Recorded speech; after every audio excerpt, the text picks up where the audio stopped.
allowed to be used on the DOH dashboard while I managed it. And I actually asked repeatedly to add hospitalization and surveillance data because every epidemiologist we spoke to said that this was one of the most critical elements of information in deciding whether or not you would reopen or whether or not you were observing a surge, or if hospital capacity for whatever reason was greatly diminished and you're seeing a rise of cases. That's something you need to plan for ahead of time. But I was always told we were not allowed to add it. Well, as you know, the governor there is pushing the state to reopen. How do you see things playing out for Florida?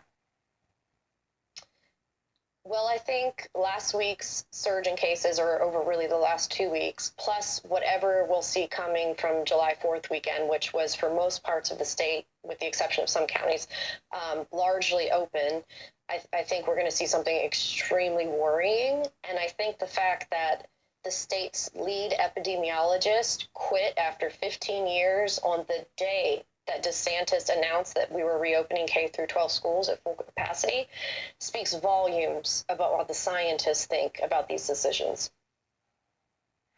In our last minute here, I want to ask you about communication to the public. So your dashboard has been praised by Dr. Fauci's White House Coronavirus Task Force colleague, Dr. Deborah Birx.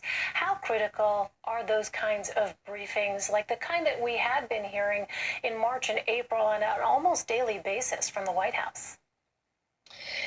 They are incredibly important. People trust in their public officials to give them information. And even if we're sometimes skeptical of that information, we still want to know what's going on. We want to know what's being said about what's going on.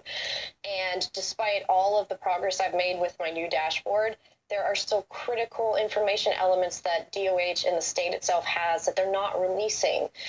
For example, every single day, every county has to issue a situation report to the state. And in that report is all of the testing information, the actual percent capacity for hospitals, which is not available anywhere else. A list of all of the community food sites is in there. There's a plethora of information that the state has and is not making readily available to the public, which is extremely concerning. I've gotten emails since I've left of people saying, I don't know where to go get food, and I'm looking them up one by one right now to try to help them, but the state has these resources and they just don't tell anybody where they are or make any kind of central location to get that information, which was something I pushed for at DOH the entire time I ran their dashboard. All right, we'll continue to watch the situation there in Florida very closely. Rebecca Jones for us. Rebecca, thank you very much.